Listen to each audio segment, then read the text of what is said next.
Hola, ¿qué tal? Tengan todos un excelente día. Mi nombre es Wilmer Sanabria, soy estudiante de Biología en la Universidad Industrial de Santander. En el día de hoy vengo a hablarles de un tema muy interesante sobre las estructuras biomecánicas en insectos, el cual fue el tema que me correspondió para la asignatura de Biofísica. Bueno, empezaremos a hablar con un poco de la historia de la biomecánica y no tanto la historia, sino la evolución o los pequeños saltos que sucedieron a lo largo de la historia de la humanidad para que se fortaleciera el concepto de biomecánica y se tuvieran unas bases. Primero que todo, en la antigüedad, en los años 600 a 250 antes de Cristo, habían grandes pensadores como Sócrates, Aristóteles, Pitágoras. Muchos de ellos nos dejaron como unas bases para poder estudiar lo que es la biomecánica. Algunas de estas bases son la mecánica, la física, la medicina y la matemática.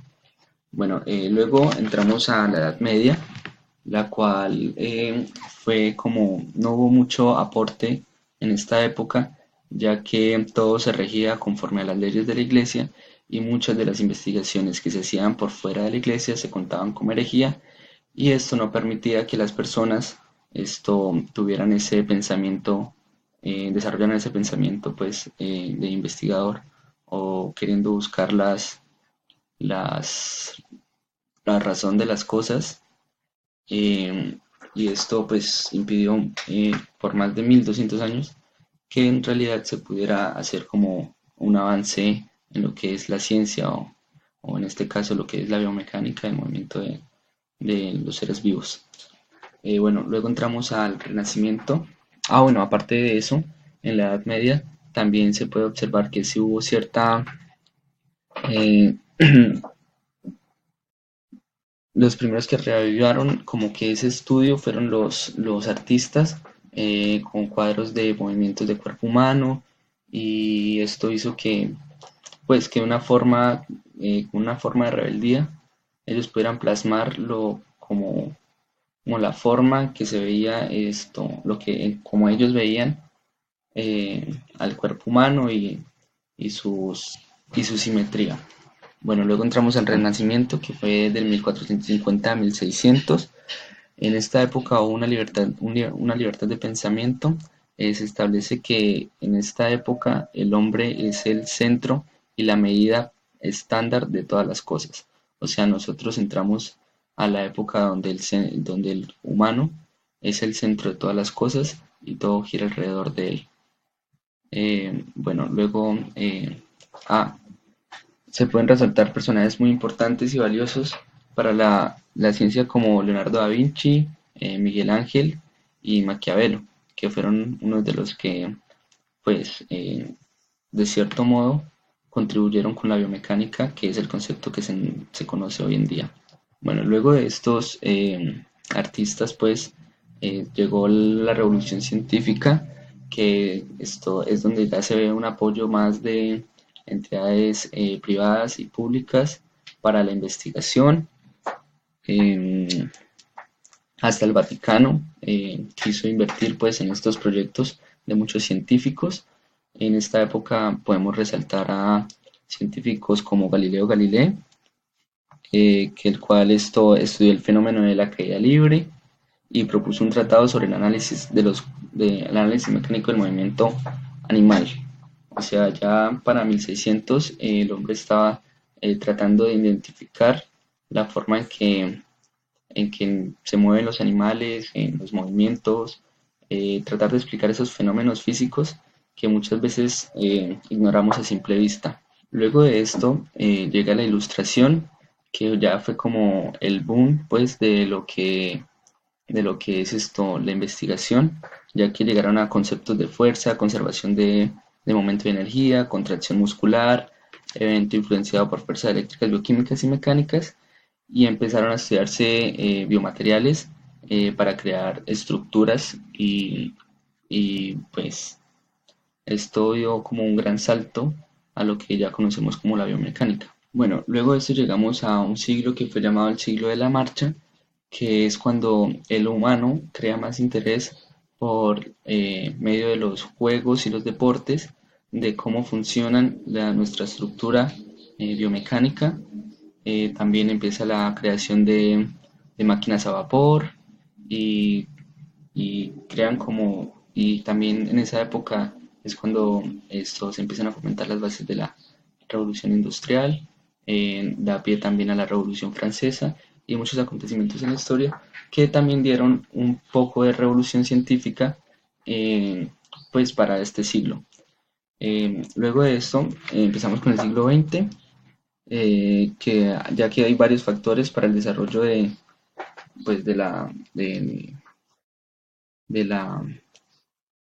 del concepto de biomecánica, tales como las guerras mundiales que se vieron, desarrollos mecánicos y tecnológicos y exposición la explosión de apoyo financiero que se dieron a, las, a los científicos, pues, que traído por la guerra, también ellos quisieron como buscar formas de optimizar, de mejorar el movimiento de sus maquinarias, de sus, de sus artefactos pues, que usaban para la guerra y también para la industria. Bueno, ahora vamos a hablar un poco de la biomecánica como tal, o también llamada ingeniería natural, que reúne los conceptos de biología, física, ecología e ingeniería para explicar las adaptaciones de los seres vivos al ambiente y las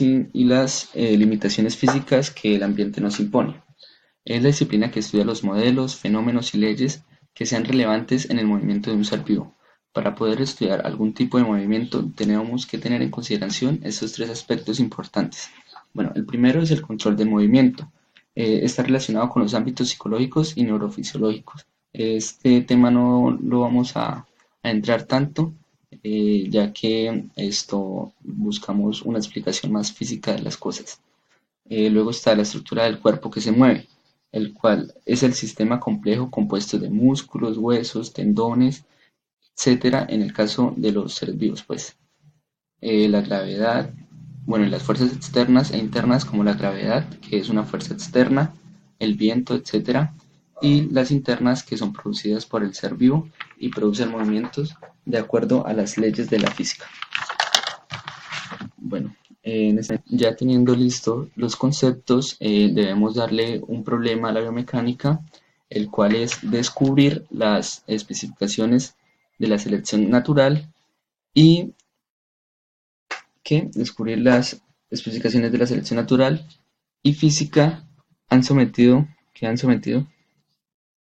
Bueno, lo que ahora debe descubrir la biomecánica es las especificaciones la selección natural y físicas han sometido. Ahora hablaremos un poco de los insectos. Bueno, los insectos son de la clase Insecta, son artrópodos del filo Artrópoda. Insecto quiere decir cortado en medio o segmentado. Tienen como una cubierta esclerotizada, un exoesqueleto, pero no desarrollan un verdadero caparazón. Tienen un par de antenas, tres pares de patas y dos pares de alas. Bueno, los insectos juegan un gran papel en la función del ambiente, ya que son los mayores descomponedores de materia orgánica. Aparte de eso, son controladores de plagas, ya que son unos consumidores pues también de artrópodos. Aparte de esto, son los principales polinizadores de plantas. Ahora vamos a hacer una breve clasificación de lo que son los insectos. Bueno, tenemos los del filum Odonata, que son como las libélulas, son los más primitivos. Las alas no, al ellos aletear, no pueden doblar las alas sobre el abdomen. La blatodea, que son las cucarachas, tienen un cuerpo aplanado, miden entre 3 y 7 centímetros. Tenemos por otro lado la ortóptera, que son los grillos, saltamontes. Este se caracteriza porque la tercera pata trasera está diseñada pues para grandes saltos.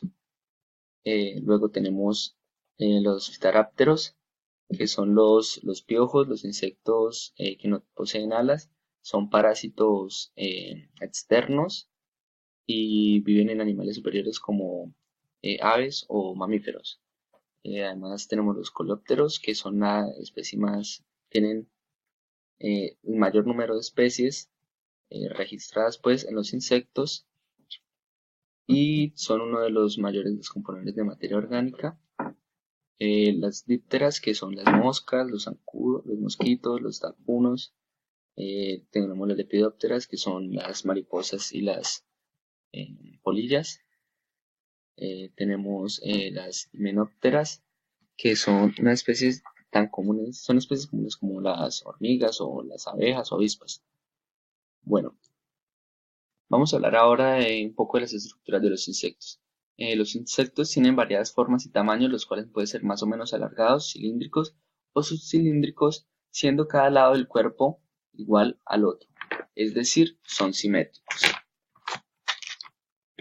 Bueno, el cuerpo de los insectos está fragmentado en tres partes, que es la cabeza, tórax y abdomen.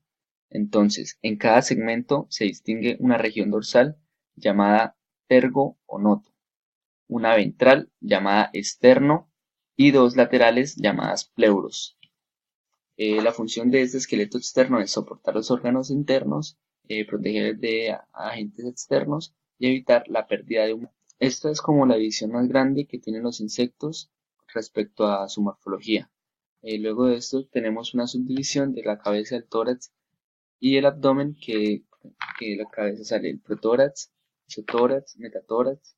El abdomen forman los enternitos, palpo axilar, labro, antena, ojo, clípeo, frente, litro, ala exterior endurecida por quitina, corsolete o escudete, fémur, tibia, tarso, ala membranosa, que es la que es apta para el vuelo, el aspiráculo, orificios respiratorios, último esclerético del abdomen, que es el que queda por acá, el último esclerético del abdomen.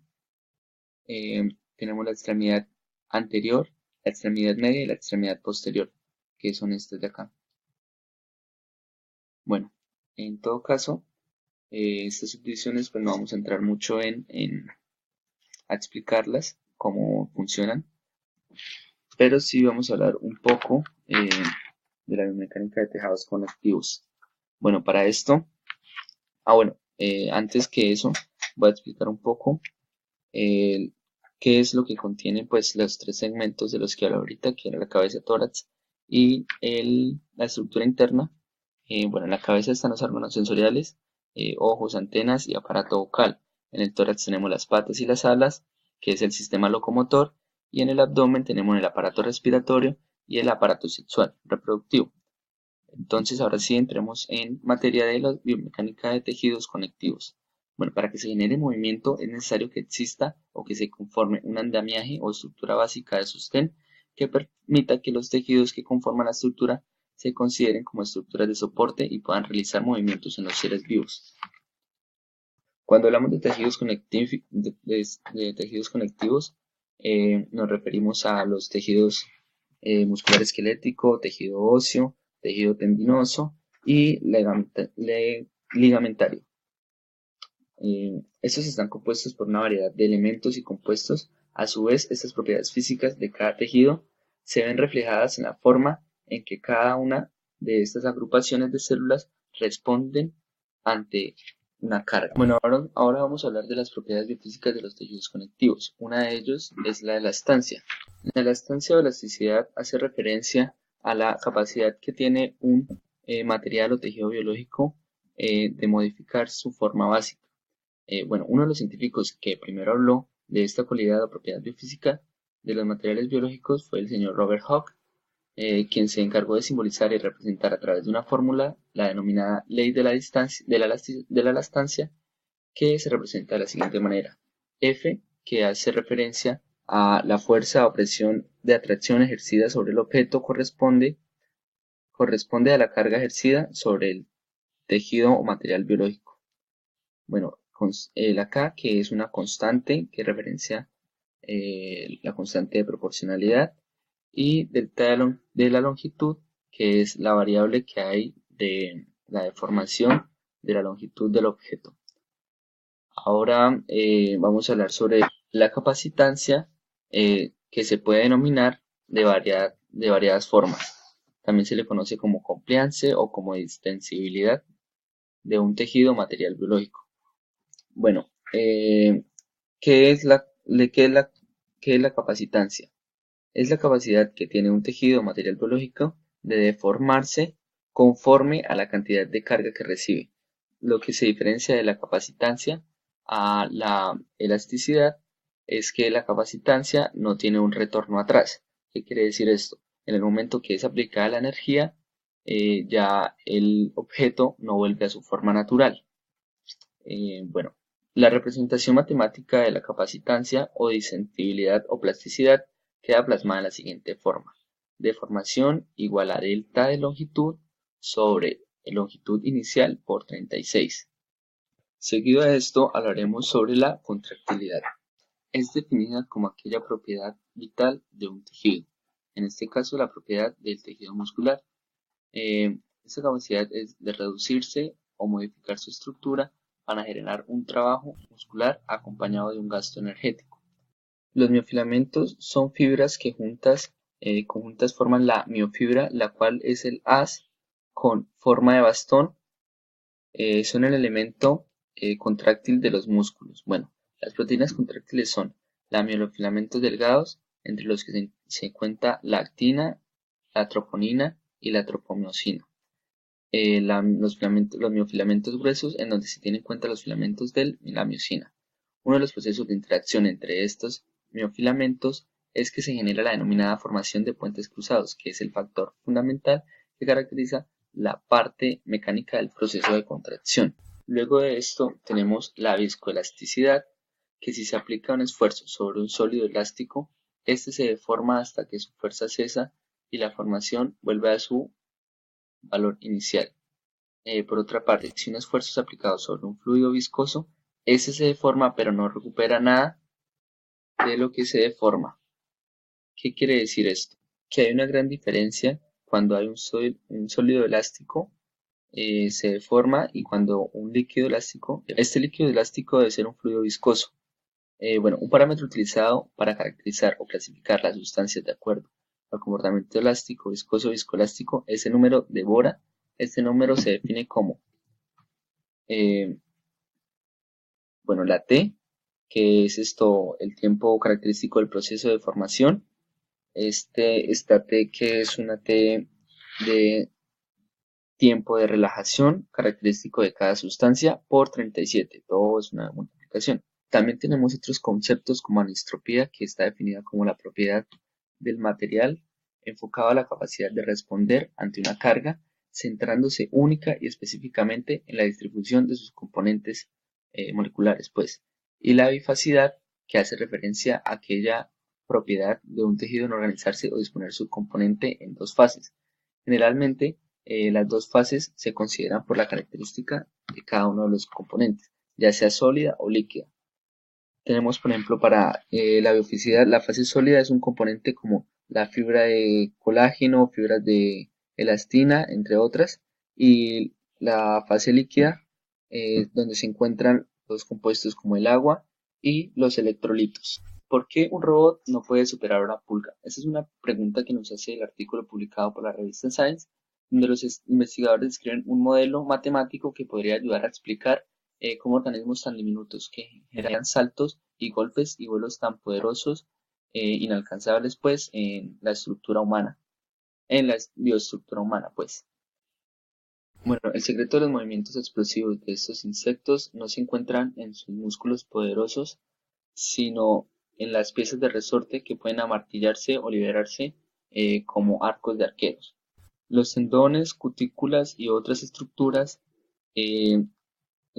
elásticas resistentes pero flexibles liberan como tirachinas, o sea, como resorteras se liberan, impulsando saltos y chasquidos.